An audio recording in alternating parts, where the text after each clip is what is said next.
Ndugu mtazamaji, ni furaha yangu kuwa pamoja nawe katika kipindi cha Fahamu Vipaji vilivyopo ndani ya Chuo Kikuu cha Iringa. Leo tutachambua vipaji mbalimbali vilivyopo ndani ya chuo chetu. Na tutaonyesha uhusiano uliopo baina ya elimu na ukuaji wa vipaji. Elimu inasaidia katika ukuaji wa vipaji ambayo inasaidia katika utengenezaji wa ubunifu na maendeleo katika jamii. Leo hii tutakuwa na watu mbalimbali ambao wataonyesha vipaji vyao, wataelezea uhusiano wao uliopo baina ya vipaji na elimu yao. Karibu sana. Ndugu mtazamaji, leo tutakuwa na mgeni rasmi ambaye ni msanii pia na pia ni mwanafunzi katika chuo chetu kikuu cha Iringa. Msanii huyu na mgeni wetu anaitwa Jay Smith, kwa jina lingine anaitwa Jordan Kapinga. Atatuelezea uhusiano wake wa kipaji chake pamoja na jinsi anavyokitumia katika jamii yake husika. Karibu. Asante sana Flora, asante sana.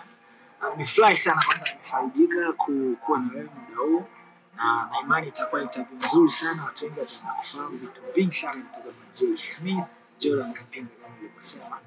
Na tutakwenda kupeana ushirikiano mzuri ili watu wangu waweze kufahamu vingi kutoka kwa celebrity wao, ndio. Asante sana. Nimefurahi kweli. Bwana Jay Smith, kama ilivyo awali, mada yetu ni kwamba tunapenda kuwafahamisha watazamaji wa kipindi chetu vipaji vilivyopo ndani ya chuo chetu hiki cha Iringa. Na wewe ukiwa kama mmoja wapo wa celebrity uliopo ndani ya mkoa wa Iringa na pia ndani ya chuo kikuu cha Iringa, ni kitu gani ambacho kiliku-inspire wewe kuingia katika masuala ya muziki? Asante sana. Kikubwa mimi ninachoamini, kitu ambacho kinamfanya mtu afanye kitu fulani ambacho kinahusika zaidi na sanaa, kwanza ni talent aliyonayo juu ya hicho kitu. Unajua uwezi ukawa msanii au uwezi ukaimba kama hauna talanta kufanyaje ya kuimba. Hicho ni kitu cha kwanza. Lakini kitu cha pili kilichoni inspire sana mimi kufanya muziki ni passion. Ni mtu ambaye nilikuwa napenda sana muziki. Sijui unajaribu kupata. Napenda sana muziki. Sio kusikiliza, sio kufanya. Zamani kabla sija mwimbaji nilikuwa dancer. Nilikuwa na yani maisha yangu yalikuwa muziki. Napenda sana muziki. Kwa hivyo vitu vikuu vile ambavyo vilinifanya mimi nijikute nimeingia kwenye sanaa ya uimbaji. Natumai mtazamaji atakuwa amekusikia vyema na kujua inspiration yako ya kwanza ambayo imekuingiza katika muziki, taaluma yako ya muziki ni ipi. Na pia tungependa kujua ni nani alikuaminisha kwamba katika masuala ya muziki unaweza. Sisi kama nataka nikupe short story kidogo. Source ya mimi kuitwa Jay Smith ina siri fulani. Smith, kuna familia moja ya Kimarekani ya Mr. and Mrs. Smith. Ile familia ni familia fulani ya talanta sana. Ndani ya familia kuna waigizaji, wasanii kina Jaden Smith, babake Will Smith. Umeona? Sasa mimi familia yangu ni familia ya muziki sana. Ushanipata.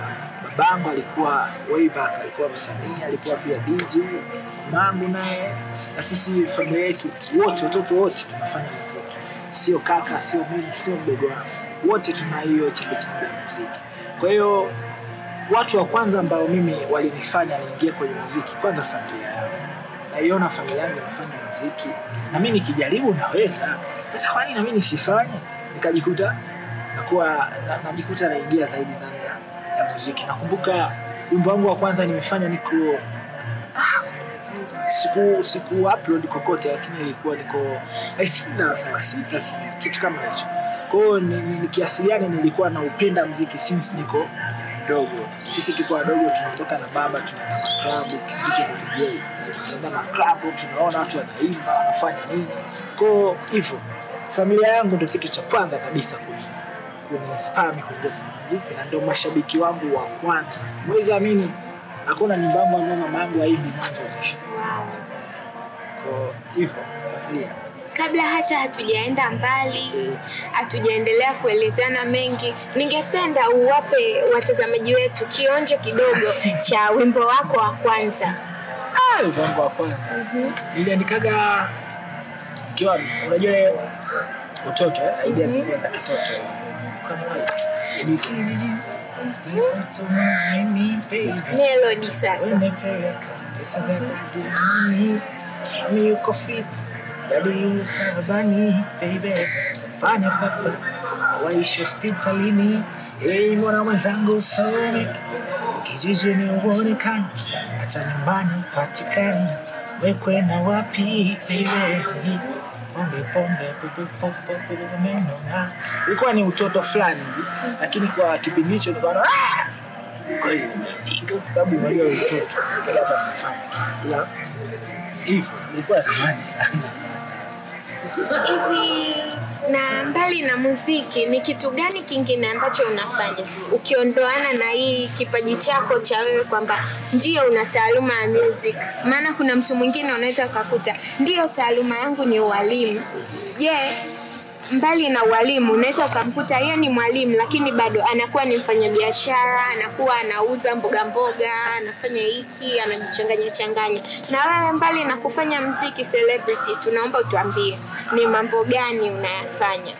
Of course, kwanza kabisa mimi nimekulia kwenye familia ambayo sijai kuona mtu ameajiriwa kwenye familia yangu. Yaani babangu hajawahi kuwa mwajiriwa serikalini wapi. Kwa hiyo sisi tumekulia kwenye biashara. Sisi ni watu sana wa biashara. Ni watu ambao unaweza ukatupa 10,000 ukaniambia baada ya wiki unikute na 15,000, ikawa simple sana kwa sababu sisi ni watu ambao tumekulia kwenye biashara. Sawa. Na lakini ukiachana na biashara, ukisikiliza nyimbo zangu kuna ile intro yangu na kuambia talented pass. Mimi nina talanta nyingi ukiachana na muziki. Mimi ni mchoraji, dancer, nakwambia. Sometimes nacheza football, mimi ni basketball, mimi ni volleyball. Yaani na talanta nyingi. Sasa waga najichanganya kwenye vitu vingi sana. Lakini nje ya muziki kinachoniingizia hela sometimes 1 2 3 nafanya hiki na kile ni masuala ya biashara.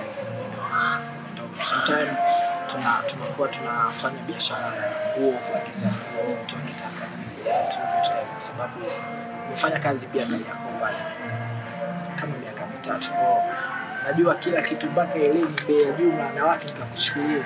Na ile ndio nakwambia utundu tu fulani. Nitakuagiza heroin. Unaahidi nini mashabiki zako wanaokufuatilia katika tasnia hii ya muziki? Unapenda kuambia nini? Kwanza nimekuwa kimya kidogo bila kuachia kazi wala video kama miezi 4 hivi. Kuna mambo makubwa sana yanakuja, makubwa sana. Nikisema makubwa sana nadhani unashusha kitu kizito.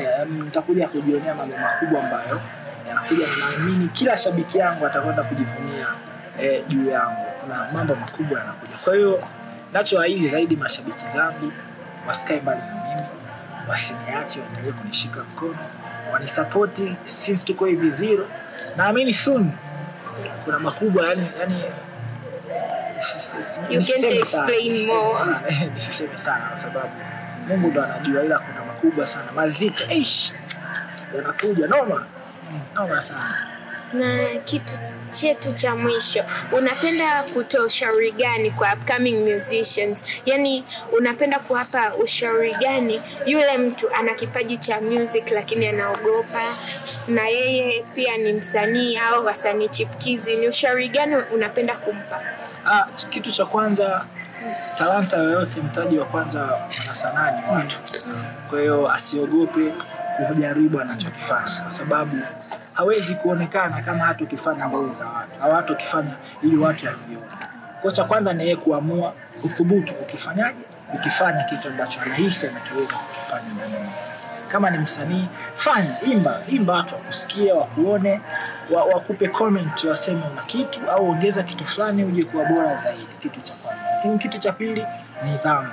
Nidhamu ni kitu cha msingi sana yaani kwenye maisha ya mwanasanaa usipokuwa na nidhamu unapotea. Tumeona mabaza wetu wengi wamepotea kwenye game kwa sababu ya kutokuwa na nidhamu. Huo ndo msingi wa upcoming yeyote. Ili watu wakupende zaidi, kwa lazima uwe na nidhamu. Ukiwavimbia watu ingali hawakujui, hawakunini, hawatakupa sikio, hawatakupenda, hawatakubeba. Kwa kuwa na nidhamu, thubutu unachokifanya jaribu kionyeshe kwa watu, omba ushauri, omba comment, jamani hapa nifanye nini, niongeze nini, unakuja kuwa mtu mkubwa na mzuri kabisa. Hivyo tu kwa ufupi. Bwana J Smith, tungependa utupe wimbo ule wa Fake Love. Utuimbie Fake Love. Yeah. Okay. Kwanza ile wimbo niliwaandikia mashabiki zangu wengi. Unajua sisi wanasema msanii ni kioo cha jamii. Yeah. Kuna mashabiki zangu au mashabiki zetu wengi wanateswa sana na mapenzi, mahusiano yasiyo na upendo wa dhati. Uzumuni kubwa la ule fake, mahusiano yasiyo na upendo wa dhati.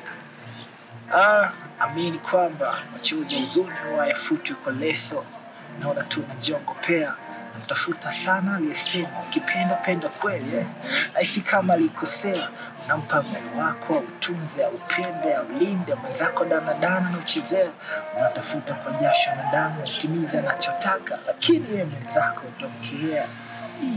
Inaumiza, unayempenda kupendi sawa, unasubiri basi na mwisho siku alihendi, unampeleka mpaka kuspendi huko, afu mwisho siku anakuchia. Natumai mtazamaji wetu wa kipindi chetu cha leo amenufaika na amepata kujua namna ya atakavyotumia kipaji chake wakati akiwa katika elimu. Asante sana kwa muda wako Bwana J Smith. Asante sana, nashukuru sana.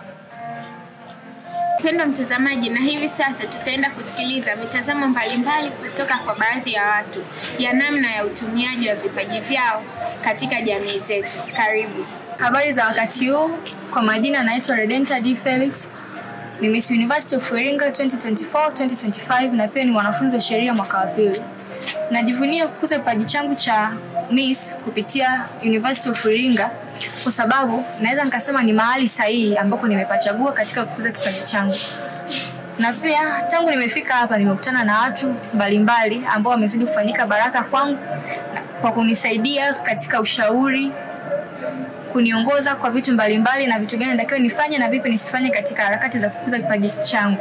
University of Iringa is the best one. Kwa majina naitwa James Agrey, ni mwanafunzi wa chuo kikuu cha Iringa. Pia nipo katika kitivo cha uandishi wa habari na ni msanii kwenye upande wa dancing.